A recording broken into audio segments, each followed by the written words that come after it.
She didn't know that the man watching her from across the ceremony grounds was the Alpha King himself, and that he'd been searching for her his entire life. Luna pressed herself against the ancient oak at the edge of the clearing, her fingers digging into the rough bark as if it could anchor her to something solid in a world that had never wanted her. The harvest moon hung fat and golden above the sacred grounds, casting everything in honeyed light that made the other wolves look like they belonged in some fairy tale. She didn't belong in fairy tales. The ceremony had begun an hour ago, and already half the unmated females had been chosen. She watched as another pair found each other, the male's eyes lighting with recognition, the female's soft gasp of surprise and joy. Their hands touched. The crowd cheered. The ancient ritual continued as it had for 1,000 years. Luna's chest pulled tight. She shouldn't be here. Every instinct screamed at her to run, to disappear into the forest before anyone noticed the wolfless Omega lurking in the shadows like some pathetic spectator. But attendance was mandatory for all unmated wolves between 18 and 25. The old laws didn't make exceptions for broken things. "Look at her," someone whispered, and Luna's breath caught. But the voice wasn't talking about her. Not yet. A beautiful auburn-haired girl near the centre of the clearing had just been claimed by a beta from the northern pack. Her family wept with joy. Her new mate lifted her hand to his lips with reverence. Luna's stomach twisted. She'd never felt anything like that pull, that instant recognition that all the other wolves described. She'd never felt much of anything, actually. No wolf had ever stirred in her chest. No instincts guided her. She was just empty. The ceremony master raised his staff, its silver wolf head gleaming in the moonlight. "Let the males choose," his voice boomed across the clearing. "Let the moon witness the bonds that will strengthen our packs." More males stepped forward. More females were claimed. The crowd grew smaller. Luna tried to make herself smaller too, pressing deeper into the shadows. But there was nowhere to hide. Soon the ceremony master's eyes would find her. Soon he would call her forward with the others. Soon everyone would see exactly how unwanted she was. A hand touched her shoulder, and she spun around with a gasp. "Easy," her friend Maya whispered. "It's just me." Maya was 3 years younger, not yet required to participate. She'd snuck away from her family to find Luna, her dark eyes soft with worry. "You don't have to do this," Maya said quietly. "We could slip away. No one would notice." Luna almost laughed. "They'd notice when they called my name and I wasn't there. Then they'd send hunters." "Luna, I'm fine." The lie tasted bitter on her tongue. "It's just a formality. Everyone knows no one will choose me."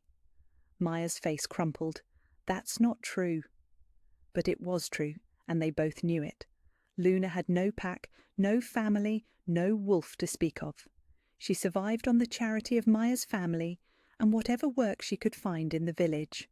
She was nothing, less than nothing. The ceremony master's voice cut through the night again. "Unmated females, step forward." Luna's legs felt like water, but she forced them to move. 1 step, 2, out of the safety of the shadows and into the merciless moonlight where everyone could see her. There were 12 of them now, 12 females standing in a line, waiting. Luna took her place at the very end, as far from the others as possible. Maybe if she was quiet enough, invisible enough, this would all be over quickly. The males circled them like predators scenting prey. Luna kept her eyes down, watching her borrowed shoes instead of the approaching figures.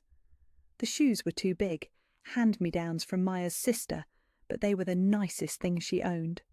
A shadow fell across her feet. She looked up to find Marcus, a warrior from the Eastern Pack, standing in front of her.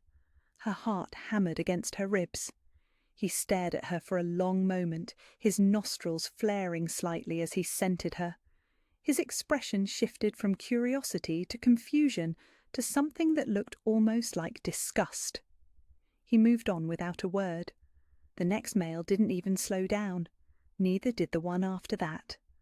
Luna stood there as wolf after wolf passed her by, some with outright disdain, others with the kind of pity that burned worse than hatred. She was invisible, worthless, exactly what she'd always known herself to be. One by one, the other females were claimed. Joyous cries echoed across the clearing. Families embraced their new sons-in-law. The ceremony master blessed each new bond with ancient words that made the very air shimmer with power. Luna stood alone. The last couple finished their claiming ritual, and silence fell over the gathering. Every eye turned to her. The ceremony master approached with slow, measured steps, his expression carefully neutral. "Luna Blackwood," he said, his voice carrying to every corner of the clearing, "no wolf has chosen you." The words hit her like physical blows. Her face burned with shame, but she kept her chin up. She wouldn't give them the satisfaction of seeing her break. "According to the old laws," the ceremony master continued, "you are free to try again next year, or to accept your place as unmated. Next year." As if anything would change, as if some miracle would suddenly make her worthy. Luna opened her mouth to accept her fate, to thank him for his time and disappear forever, when a voice cut through the night like a blade. "I do." The words were quiet, almost conversational, but they carried across the entire clearing with the kind of power that made every wolf present fall silent. Luna's head snapped up, confusion clouding her thoughts. Someone had spoken, but she couldn't see who. The crowd was shifting, murmuring, necks craning to see something behind her. "I choose her," the voice said again, clearer now, deeper, final. And Luna's blood went cold as she realized the voice was talking about her. The crowd parted like water, creating a path down the center of the clearing. Footsteps approached, measured, confident, completely unhurried despite the chaos erupting around them. Luna turned slowly, her heart hammering so hard she was sure everyone could hear it. A man walked toward her through the gap in the crowd.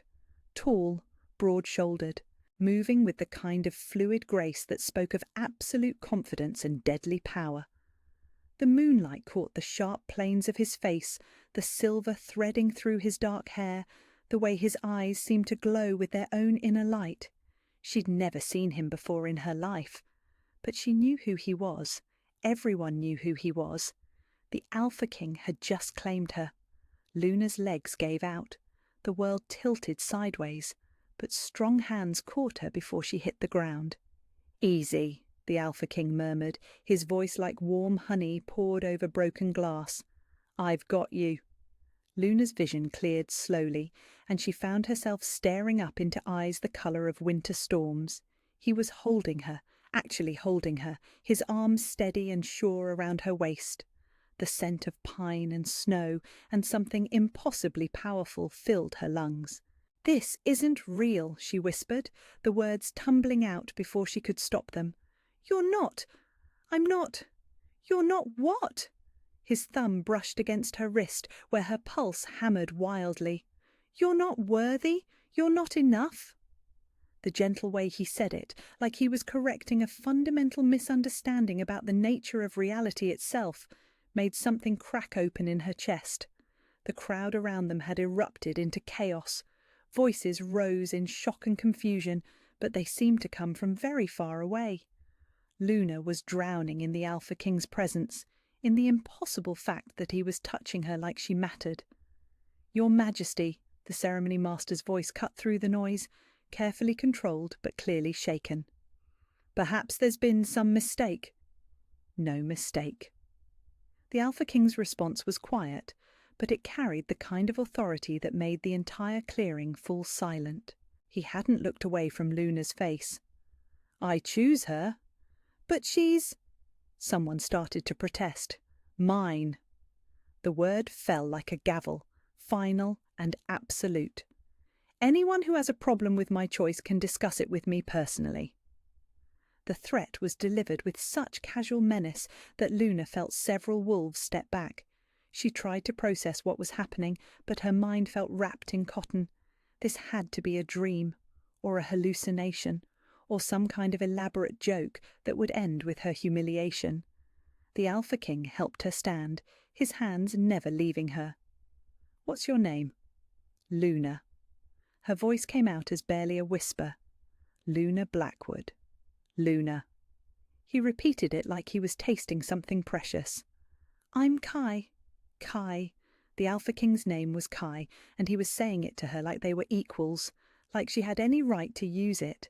"I don't understand," she said, her hands trembling against his chest. "Why would you?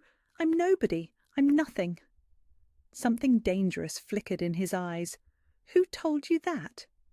The question was so quietly furious that Luna took an instinctive step back, but his hands tightened gently on her waist, keeping her close. "Everyone," she said honestly. "I don't have a pack. I don't have a wolf. I can't even— Stop!" The command was soft but unyielding. "Don't repeat their lies to me." Around them, the crowd continued to murmur and whisper. Luna caught fragments of conversation. "Impossible. What is he thinking? She must have some secret power. This will cause chaos in the packs." She wanted to disappear, to melt into the ground and never have to face the scrutiny, the judgment, the inevitable moment when he realized his mistake. "Look at me," Kai said, tilting her chin up with one finger. "Not them, me." His eyes held hers, steady and sure and completely without doubt. "I've been waiting my entire life for you." "That's impossible." But even as she said it, something deep in her chest responded to his words, a flutter of recognition that she'd never felt before. "Is it?" He stepped closer, and the space between them crackled with an energy that made her skin hum. "Tell me you don't feel it." She did feel it, something that pulled at her very soul, like a golden thread connecting her to this impossible man. But that couldn't be right. She was broken, empty. "The claiming isn't finished," the ceremony master said carefully. "If your Majesty wishes to complete the bond." Kai's attention shifted to the older wolf, and Luna saw something that made her stomach clench with fear.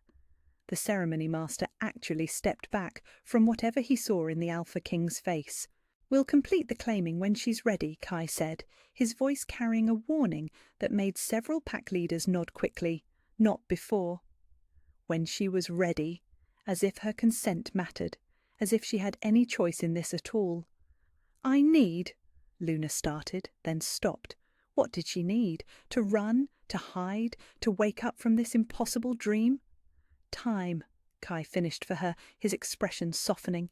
"You need time. That's fine. I'm patient." Patient. The Alpha King, the most powerful wolf in existence, was willing to be patient with her. Luna felt like she was drowning. "Marcus Greyfang requests an audience," a voice called from the crowd. Luna's blood went cold. Marcus, the warrior who'd looked at her with such disgust earlier. Kai's jaw tightened, but he nodded once. Marcus stepped forward, his face carefully neutral. "Your Majesty, with respect, the girl is wolfless. She cannot bear strong heirs. She has no pack connections to strengthen alliances. Surely there are more suitable options." The temperature around them seemed to drop 10 degrees. When Kai spoke, his voice was deadly quiet. "Are you questioning my judgment, Marcus?" "I'm thinking of the kingdom," Marcus replied, but Luna could see the sweat beading on his forehead. "A king's mate should bring strength to—" "She is my mate." Each word was bitten off with surgical precision. "She brings exactly what I need. If you question that again, we'll settle it the old way." Marcus went pale. The old way meant a challenge fight. To the death. "My apologies, Your Majesty," he said quickly, backing away. "I meant no offence." But the damage was done. Luna had heard every word, seen the doubt in the faces around her. They were right, of course. She was nothing. She had nothing to offer someone like Kai. "Don't!" Kai said sharply, and she realized she'd been backing away from him. "Don't let their fear make you doubt yourself." "Their fear?" Luna laughed, the sound brittle and broken. "They're not afraid of me. They're afraid for you. for what choosing me will do to your reputation." "My reputation isn't your concern." He reached for her hand, and she was so startled by the simple contact that she let him take it. "What I need from you is very simple." "What?" The word came out as a whisper. His thumb traced across her knuckles with devastating gentleness. "Trust me." Trust him. The Alpha King was asking her, Luna Blackwood, the unwanted Omega, to trust him. "I don't know how," she admitted. Something in his expression gentled. "That's all right. I'll teach you." The ceremony master cleared his throat diplomatically. "Your Majesty, perhaps the lady would like to retire for the evening. This has been overwhelming." Kai's eyes never left Luna's face. "Would you like that? Time to think?" She nodded, not trusting her voice. The crowd was still staring, still whispering. She needed to get away before she completely fell apart. "Garrett," Kai called, and a massive wolf stepped forward. "Escort Luna to the guest quarters. Make sure she has everything she needs." "Wait," Luna said quickly. "I have to go back to—" "No." Kai's voice was firm, but not unkind. "You're under my protection now. That means you stay where I can keep you safe." "Safe?" Another word that felt foreign on her tongue. "What if I run?" she asked, testing him. His smile was small and utterly confident. "Then I'll find you, but you won't run." "How do you know?" "Because," he said, lifting their joined hands to brush his lips across her knuckles, "you're finally exactly where you belong." The kiss was feather light, but it sent electricity racing up her arm and straight to her heart. Luna stared at him in shock, her entire world tilting on its axis once again. "Good night, Luna," Kai said softly. "Sweet dreams." As Garrett led her away from the clearing, Luna looked back once to see Kai still watching her. Even from a distance, she could feel the pull between them, that impossible golden thread that defied everything she thought she knew about herself. For the first time in her life, someone had chosen her. She just had to figure out what that meant. Luna didn't sleep. She couldn't. Every time she closed her eyes, she saw those storm-grey eyes staring at her with impossible certainty, felt the phantom touch of his lips against her knuckles. The guest quarters were more luxurious than any place she'd ever been.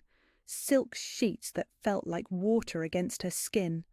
A fireplace that crackled with warmth. Windows that looked out over gardens she couldn't have imagined in her wildest dreams. But all of it felt like a mistake, like she was playing dress-up in someone else's life. A soft knock interrupted her spiralling thoughts. "Miss Luna," a gentle voice called, "I've brought breakfast." Luna opened the door to find a young woman with kind eyes and greying hair, carrying a tray that smelled like heaven. Behind her stood Garrett, the massive wolf who'd escorted her here, his expression carefully neutral. "I'm Sarah," the woman said, setting the tray on the small table by the window. "I'll be looking after you during your stay." Looking after her. Like she was a guest instead of a charity case. Luna's throat tightened. "You don't have to," Luna started. "His Majesty was very specific about your comfort," Sarah said firmly.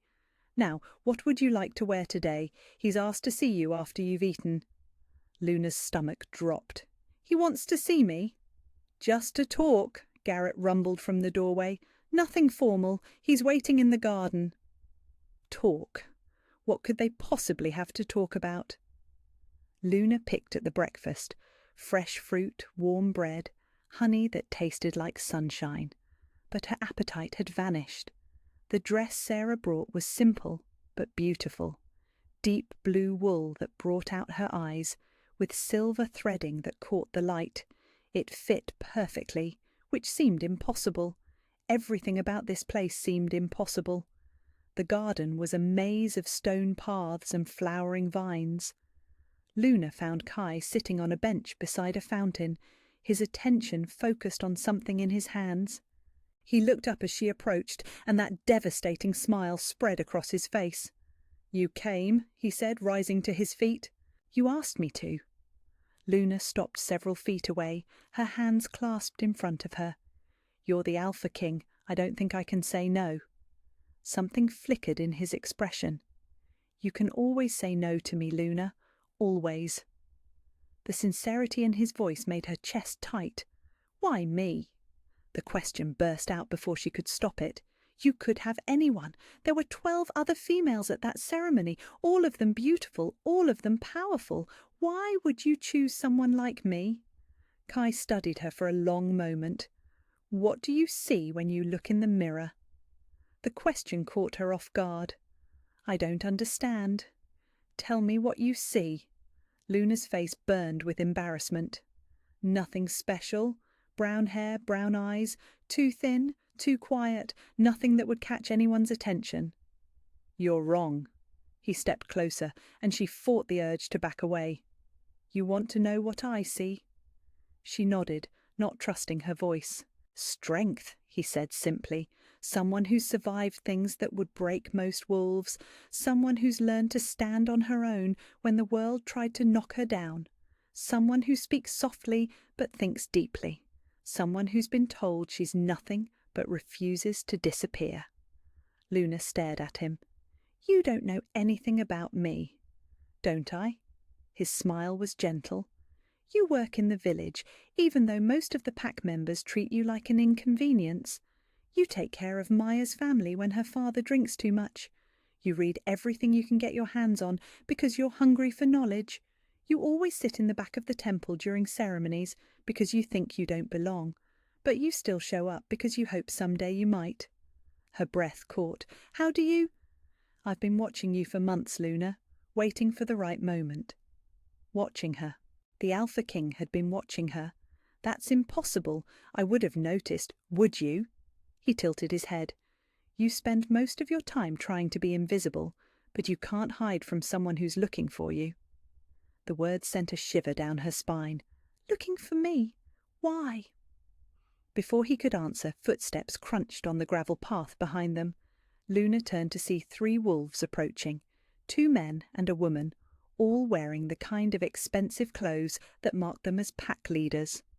Your Majesty, the woman said, inclining her head respectfully, but her eyes were cold when they shifted to Luna. We need to discuss the implications of last night's announcement. Kai's jaw tightened almost imperceptibly. Councilwoman Helena, Alphas Morrison and Blackthorn, I wasn't expecting you this morning. Given the circumstances, Alpha Morrison said, we felt an immediate discussion was necessary. Luna felt like prey surrounded by predators. I should go, she said quickly, starting to step away. Stay. Kai's voice was quiet but firm. This concerns you. Helena's lips pressed into a thin line.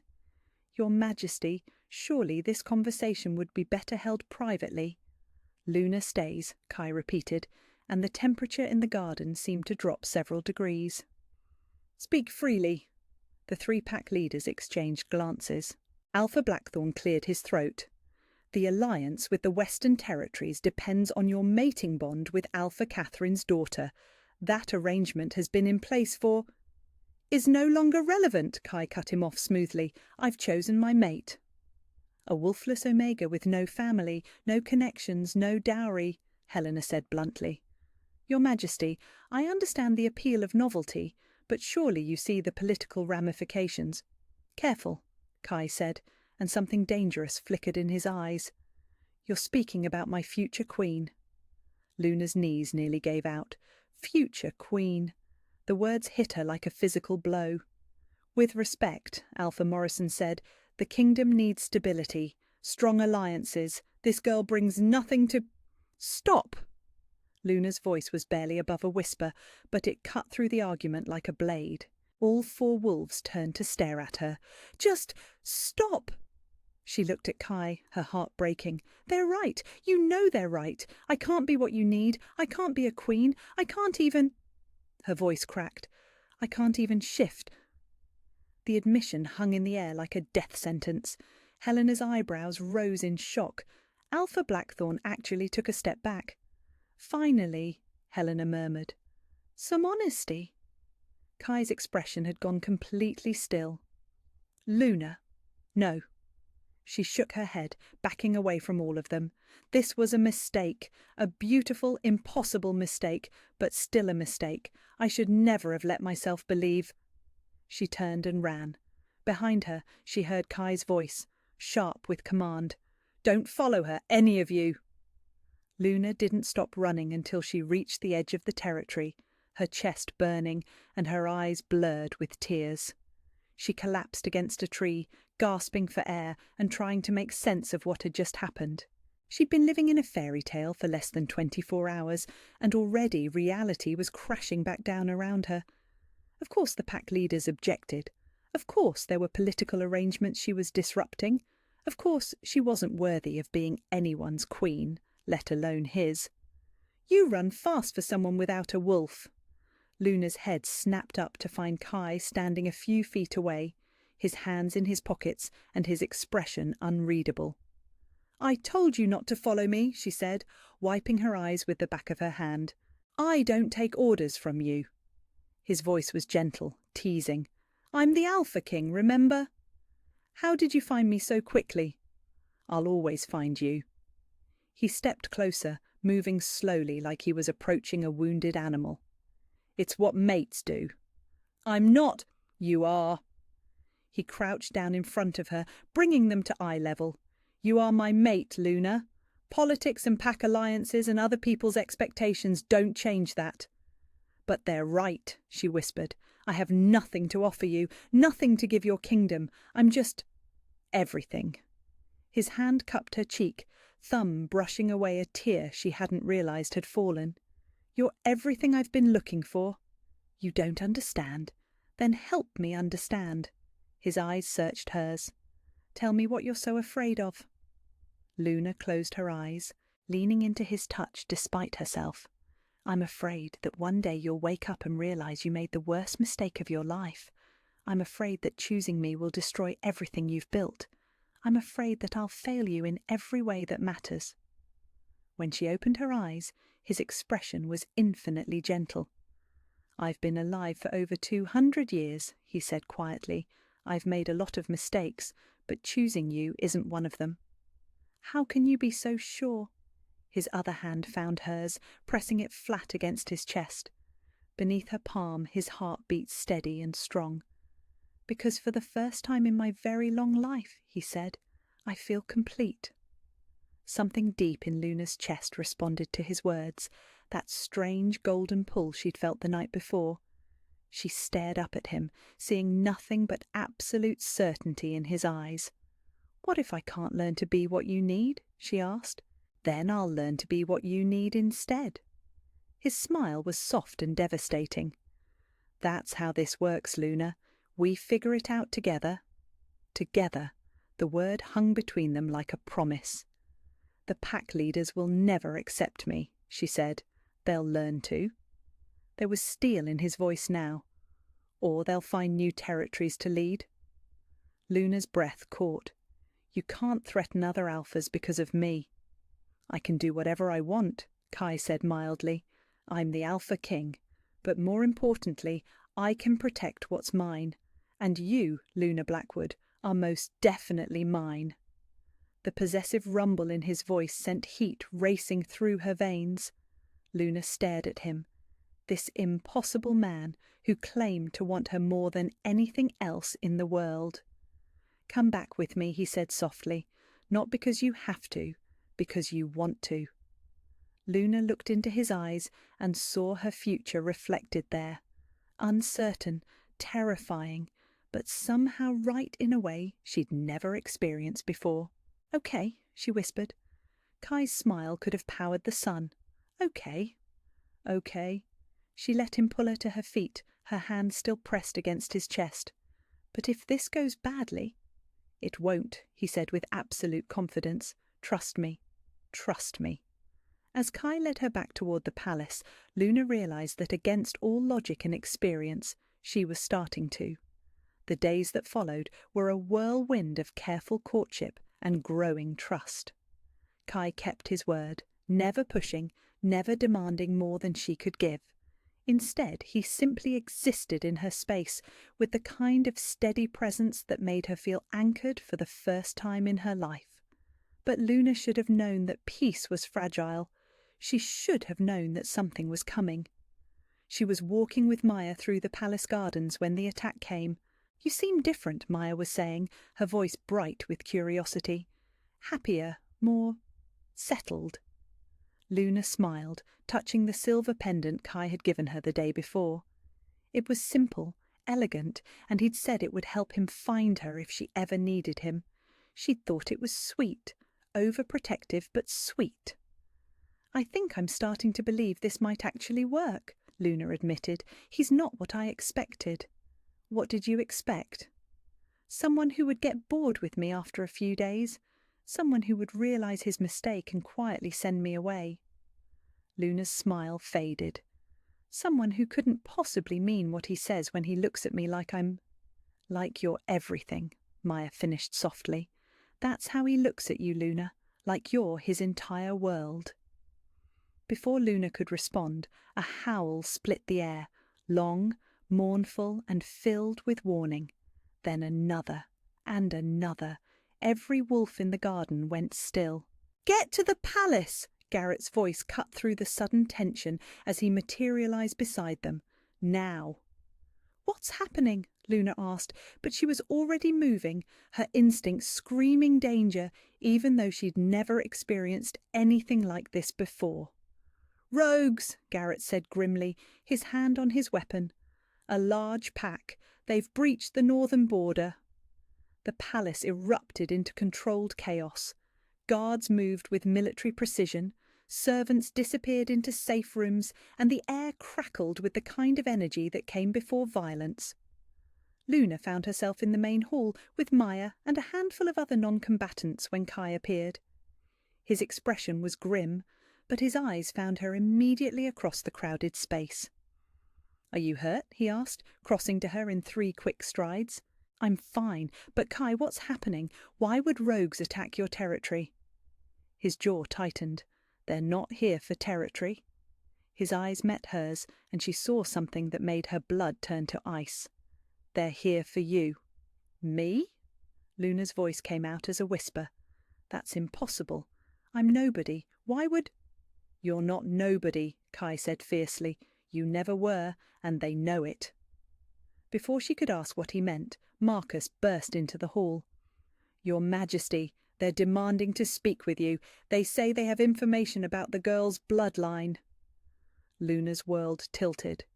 "My bloodline?" Kai's expression went deadly still. "What kind of information?"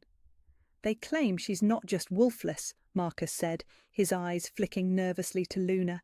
"They say she's something else entirely." "That's ridiculous," Luna said quickly. "I know exactly what I am. I'm nothing special. She never finished the sentence, because suddenly the air around her began to shimmer with silver light. Power, raw, ancient, and impossibly strong, surged through her veins like liquid fire. Everyone in the hall took a step back, everyone except Kai. "Luna," he said quietly, and there was no surprise in his voice, no shock, just recognition. "Look at me." She turned toward him, and the power pulsed brighter. Her reflection caught in the polished surface of a nearby mirror, and what she saw made her legs give out. Her eyes were glowing white, pure, radiant white like moonlight on fresh snow. "What's happening to me?" she whispered, but even her voice sounded different, stronger, layered with harmonics that made the windows vibrate. "You're remembering who you are," Kai said gently, kneeling beside her. "What you are." The power surged again, and this time Luna felt something shift deep in her chest. Something that had been sleeping for 23 years suddenly stirred to life. A wolf, not just any wolf. A white wolf. "No," Luna breathed, staring at her hands as silver light danced between her fingers. "This can't be real. I can't shift. I've tried thousands of times. I'm broken." "You were hidden," Kai said softly. "Protected. Your power was bound to keep you safe." "Bound by whom?" But even as she asked, memories began surfacing. Fragments of a life she'd forgotten. A woman with kind eyes and silver hair placing her hands on baby Luna's forehead. Words whispered in an ancient language. A spell woven with love and desperation. "Your grandmother," Kai said, watching the recognition dawn in her eyes. "Eleanor Moonwhisper, the last of the White Wolf bloodline. She bound your power when you were 6 months old and gave you to humans to raise. She knew what would happen if anyone discovered what you were." White Wolf. The words echoed in her mind like a bell tolling. Luna had heard stories, legends whispered around fires late at night.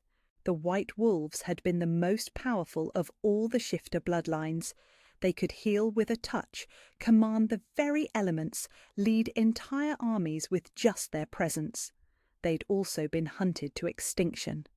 "That's why you chose me," Luna said, understanding flooding through her like ice water. "You didn't choose me. You chose what I am." Something flickered in Kai's eyes. "Luna, you knew." Her voice was flat, emotionless. "You knew what I was before you ever said those words at the ceremony." "Yes," he said simply. "I knew." The admission hit her like a physical blow. Everything, his patient courtship, his gentle words, the way he looked at her like she was precious, all of it had been a lie. He hadn't chosen Luna Blackwood, the unwanted Omega. He'd chosen the White Wolf heir. "The rogues," she said, pieces clicking into place. "They're not here for me. They're here for what I am, for my power."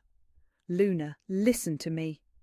But she was already standing, silver light crackling around her like lightning. How many others know? A few, the council members who were here the other day. They've suspected for months. That's why they objected to your choice. Luna laughed, but the sound was bitter. "Not because I'm unworthy, because I'm too dangerous." "You're not dangerous," Kai said firmly, rising to his feet. "You're powerful. There's a difference." "Is there?" Luna looked around the hall, seeing fear in every face except his. "Look at them, Kai. They're terrified of me." "They're in awe of you." "It's the same thing." She took a step back, and the silver light flared brighter. "I need to leave. If I stay, if these rogues think you're harbouring me—" "I'm not harbouring you," Kai said, his voice cutting through her panic like a blade. "I'm protecting what's mine. I'm not yours." The words exploded out of her, and every window in the hall cracked. "I'm not anyone's. I'm a weapon that people want to use or destroy, and I won't let that happen to you or your people." She turned toward the door, but Kai's voice stopped her cold. "If you run now, they'll hunt you forever." Luna looked back at him, tears streaming down her face. "And if I stay, they'll destroy everything you've built to get to me." "Then we fight," Kai said simply, "together." "You don't understand. White wolves don't just have power. We're magnets for it. Chaos follows us. Death follows us. Everyone I've ever cared about—" "Is still alive," Kai interrupted. "Maya, her family, everyone who matters to you is safe because you've kept your power hidden. But hiding isn't living, Luna, and you can't run from what you are forever." Another howl echoed outside, closer now. Luna could feel the rogues pressing against the borders of Kai's territory, their hunger for her power like acid in the air. "They'll never stop coming?" she whispered. "No," Kai agreed, "they won't, but I'll never stop protecting you." He stepped closer, close enough that she could see the absolute certainty in his eyes. "I didn't choose you because of your bloodline, Luna. I chose you because you're brave and strong and kind, and because something in my soul recognizes something in yours. The power is just a bonus, a dangerous bonus. The most beautiful things usually are." His hand cupped her cheek, thumb brushing away a tear that glowed silver in the light. "Stay, fight with me. Let me help you figure out what this all means. And if we can't control it, if I can't control it, then we'll figure that out too." His smile was gentle and devastating. "I told you before, Luna, we do this together." Outside, the howls grew louder, closer, more desperate. Luna closed her eyes and felt her power settle into her bones like it belonged there, like it had always belonged there. When she opened them again, they blazed with white fire. "Together," she said, and the word rang with power that made the very air sing. Kai's smile was fierce and proud. "That's my girl." As if summoned by her acceptance, her wolf stirred again, stronger this time, ready. For the first time in her life, Luna didn't try to push it down. She let it rise. The transformation was unlike anything Luna had ever imagined. Power flowed through her like molten silver, rewriting every cell in her body as her wolf finally emerged. She felt her bones lengthen, her muscles strengthen, her senses explode into clarity that was almost painful in its intensity. When the light faded, she stood on 4 legs instead of 2. The hall had gone completely silent. Luna looked down at herself, at paws the size of dinner plates, at fur so white it seemed to glow with its own inner light. She was massive, easily the size of Kai's wolf, with eyes that blazed like winter stars. She was magnificent, she was terrifying, she was everything she'd never dared to dream she could be. "Beautiful," Kai breathed, and when she looked at him, she saw nothing but awe and pride in his expression. "You're absolutely beautiful." Before she could respond, could even figure out how to respond in this new form, the palace doors exploded inward. Rogues poured through the breach like a black tide. Dozens of them, all shifted, all hungry for the power they could smell radiating from her. At their head was a massive grey wolf with scars covering half his face and eyes that burned with madness. "There she is!" the grey wolf snarled, his voice carrying the guttural quality of a partial shift. "The last white wolf, come to us willingly, little princess, and we might let your pretty king live." Luna felt rage build in her chest, pure white-hot fury that made the air around her crackle with electricity. These creatures thought they could threaten Kai, thought they could demand her surrender. They had no idea what they were dealing with. "Luna," Kai said quietly, and she heard the shift beginning in his voice. "Stay behind me." "No," the word formed in her mind with crystal clarity, and somehow Kai heard it. His head snapped toward her, eyes wide with surprise. "No," she repeated, stepping forward until they were side by side. "We fight together." Kai's wolf began to emerge, massive, midnight black, every inch the apex predator. But when he looked at her, his eyes held nothing but respect. "Together," he agreed. The grey wolf's laughter was like breaking glass. How touching! The last of the great bloodlines reduced to playing house with a mere alpha king. You could rule all the packs, little princess. You could command armies. Instead, you choose to be a pet. Luna's response was to let more power flow through her. The silver light that had been contained within her skin now blazed outward, turning her white fur luminescent. Several of the rogues took involuntary steps backward. "I choose nothing," she said, and her voice carried harmonics that made the very walls tremble. "I am not your princess. I am not your weapon. I am not your prize to be claimed." She bared teeth that gleamed like diamonds. "I am Luna Moonwhisper, daughter of the White Wolf line, and you have made a terrible mistake." The grey wolf's eyes widened as the full force of her bloodline name hit him. Moonwhisper. The family that had once led the great alliance of packs, the family that had been systematically hunted and destroyed because their power had made other wolves afraid. "Impossible," he breathed. "The Moonwhispers are extinct." "Are we?" Luna asked, and the temperature in the hall dropped 10 degrees.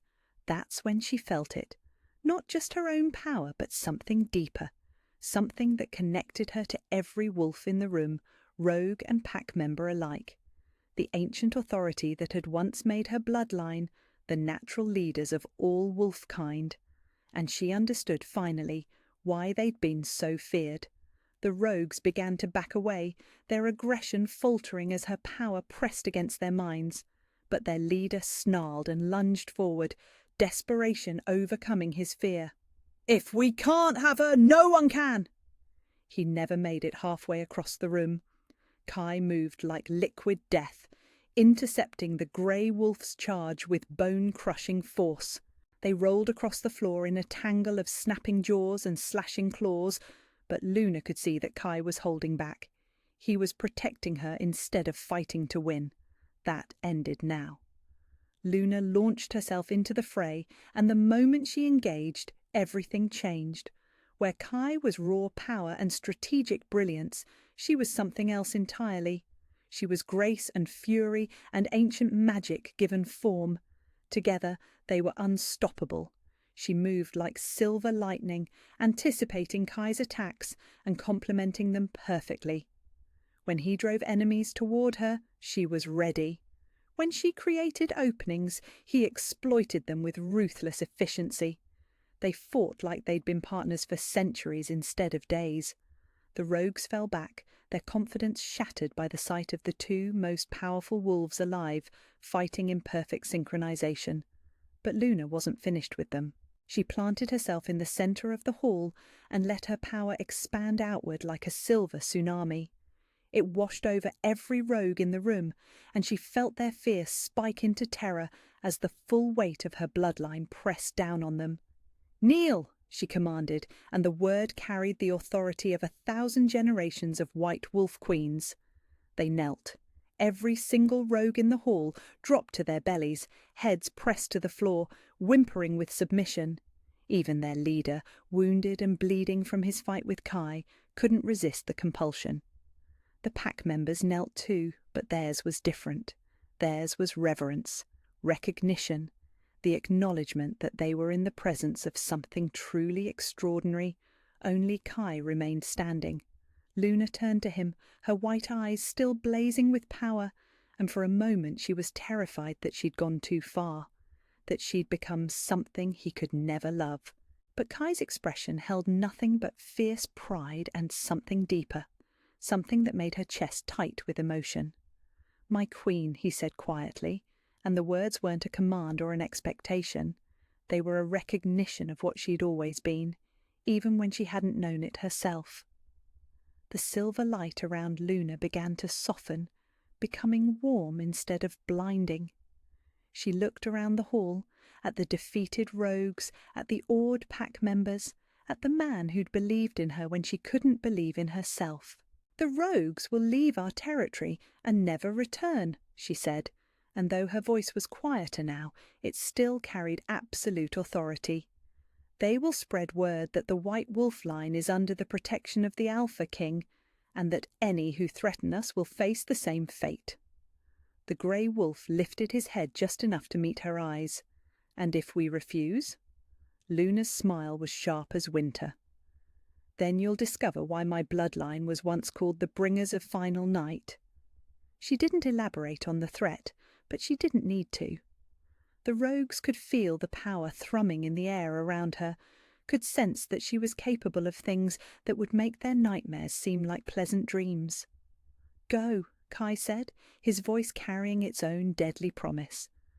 "Before I decide Luna is being too merciful." The rogues fled. As the last of them disappeared through the broken doors, Luna felt her power settle back into her bones like a contented cat. The silver light faded, and slowly she began to shift back to human form. When the transformation was complete, she found herself naked and shaking in the middle of the hall, surrounded by staring wolves and feeling utterly exposed. Kai's cloak settled around her shoulders before she could fully process her vulnerability. His arms followed, pulling her against his chest with a gentleness that contrasted sharply with the violence they'd just shared. "You were incredible," he murmured against her hair. "Absolutely incredible." Luna looked up at him, still trying to process what had just happened. "I nearly lost control?" "No," Kai said firmly. "You found it. There's a difference." Around them, the pack members were slowly getting to their feet. But instead of the fear Luna expected to see, their faces showed something else entirely. Respect, loyalty, and in the eyes of the younger wolves, something that looked almost like worship. "All hail the White Wolf Queen," someone whispered, and the words were taken up by other voices until they became a chant that filled the hall. Luna's breath caught. "I'm not." "You are," Kai said softly, tilting her chin up so their eyes met. "You're everything you were born to be, everything you were meant to be." He leaned down and kissed her forehead with reverent tenderness. "Everything I knew you were the moment I saw you." "Even when I was just Luna Blackwood, nobody from nowhere?" "You were never nobody," Kai said fiercely. "You were always Luna Moonwhisper. You were always my queen. You just needed to remember."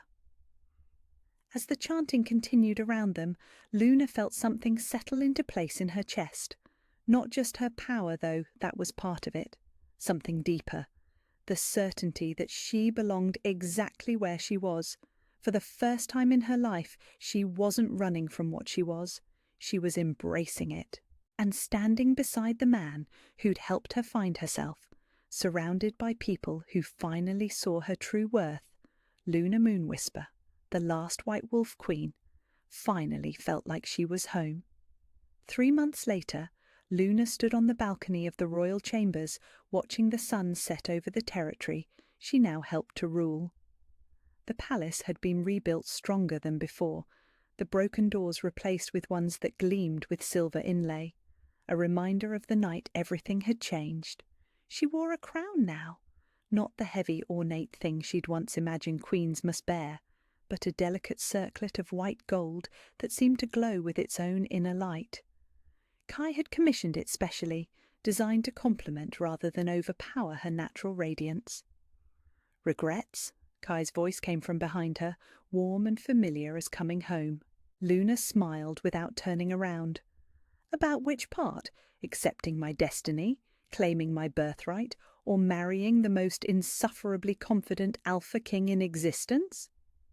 His laughter was rich and deep as his arms circled her waist, pulling her back against his chest. "All of the above." "None of the above," she corrected, leaning into his warmth. "Though I do have one complaint." "Just one?" Kai nuzzled the spot where her shoulder met her neck, right over the mating mark he'd given her 2 weeks after the battle. The claiming had been gentle, private, and absolutely perfect. "I'm impressed." "You were right about everything," Luna said, mock serious. "I hate it when you're right about everything." "I wasn't right about everything," Kai said softly, and there was something in his voice that made her turn in his arms. "I was right about you being extraordinary. I was right about you belonging here. I was right about us being meant for each other." His thumb traced the line of her jaw with the same reverence he'd shown her from their very first conversation. "But I was wrong about one thing." "What's that?" "I thought I was choosing you," he said, his storm-grey eyes holding hers. "I thought I was the one making the decision that night at the ceremony, but I wasn't, was I?" Luna's breath caught as she understood what he meant. "Fate chose us." "Fate chose us," he agreed. "The moon herself chose us. Your wolf knew mine before either of us understood what was happening." It was true. Luna had come to understand that the pull she'd felt, that impossible golden thread that had connected them from the very beginning, hadn't been one-sided. Kai had felt it too, had been drawn to her just as powerfully as she'd been drawn to him. The Moonwhisper bloodline was always meant to rule alongside the most powerful alpha, Luna said, remembering the ancient texts they'd found in the palace library. "My grandmother knew. That's why she bound my power until I was ready, until I was old enough to choose my own path instead of having it chosen for me." "And what did you choose?" Kai asked, though they both knew the answer. "You," Luna said simply. "I chose you. I chose this life. I chose to stop running from what I am and embrace it instead. Even though it means being responsible for an entire kingdom, even though it means other packs looking to you for guidance, even though it means there will always be threats, always be those who want to use your power for their own ends?" Luna considered the question seriously. over the past 3 months, she'd learned what it truly meant to be a queen. It wasn't just the crown or the title or the respect in people's eyes when they looked at her. It was the weight of countless lives depending on her decisions. The young wolves who came to her for training, hoping to unlock even a fraction of her abilities. The pack disputes she helped mediate with wisdom she sometimes wasn't sure she possessed. It was also the joy of watching Maya bloom in her new role as Luna's personal advisor. The satisfaction of seeing former rogues integrated peacefully into the pack structure. The deep contentment that came from using her power to heal instead of destroy. "I choose all of it," she said finally, "the good and the difficult and everything in between, because I'm not doing it alone." "No," Kai agreed, his smile soft and devastating. "You're not." They stood in comfortable silence as the last light faded from the sky. Soon the palace would come alive with evening activities. There would be advisors to meet with, petitions to review, the endless work of ruling justly and well. But for these few moments, Luna was content to simply exist in the space they'd created together. "Do you ever think about that night?" she asked. "The ceremony? Every day? What do you think would have happened if you hadn't stepped forward? If you'd let them dismiss me and I'd just disappeared?" Kai's arms tightened around her. "That was never a possibility." "But if—" "No," he said firmly. "There is no universe in which I don't choose you, Luna. There is no timeline where I let you walk away thinking you're unwanted. My soul would have found yours no matter what." The certainty in his voice made something warm unfurl in her chest. After months of being together, of learning each other's rhythms and habits and deepest fears, she still sometimes couldn't believe this was real, that she was loved this completely, this unconditionally. "I used to dream about belonging somewhere," she admitted quietly. "When I was young, before I learned to stop hoping for impossible things, I used to imagine what it would feel like to have a place where I was wanted, where people looked at me and saw something worth keeping." "And now?" Luna smiled, thinking of the pack members who sought her counsel, the young wolves who trained under her guidance, the advisors who valued her opinion as much as Kai's. She thought of the letters that arrived weekly from other territories, asking for her wisdom on matters both political and personal. Most of all, she thought of the man holding her, who had seen her worth when she couldn't see it herself. "Now I know," she said. "I know what it feels like to be home." A soft knock interrupted the moment. "Your Majesties," Sarah's voice called from the doorway. "The evening council is ready to begin." "We'll be right there," Kai called back, but he didn't immediately release Luna. "Ready to go rule a kingdom?" he asked, pressing a kiss to her temple. "With you?" Luna turned in his arms one more time, rising up on her toes to kiss him properly. "I'm ready for anything." As they walked hand in hand toward the council chambers, Luna caught a glimpse of their reflection in the polished marble floor. The Alpha King and his White Wolf Queen moving in perfect synchronization, their combined power and authority radiating around them like visible light. A year ago, she'd been Luna Blackwood, the unwanted Omega with no pack, no family, no future. She'd stood in those very gardens believing herself to be nothing, worth nothing, destined for nothing. Now she was Luna Moonwhisper, Queen of the Northern Territories, last daughter of an ancient and powerful bloodline. She was loved, respected, and absolutely essential to the peace and prosperity of hundreds of thousands of wolves. But more than that, she was exactly who she'd always been meant to be. And as she settled into her chair beside Kai's throne, her hand finding his automatically across the space between them, Luna finally understood what the stories had been trying to tell her all along. Sometimes the most extraordinary destiny looked exactly like coming home. The council meeting began, and with it another night of the work they'd chosen together, building something beautiful, building something that would last, building a love story that would become legend.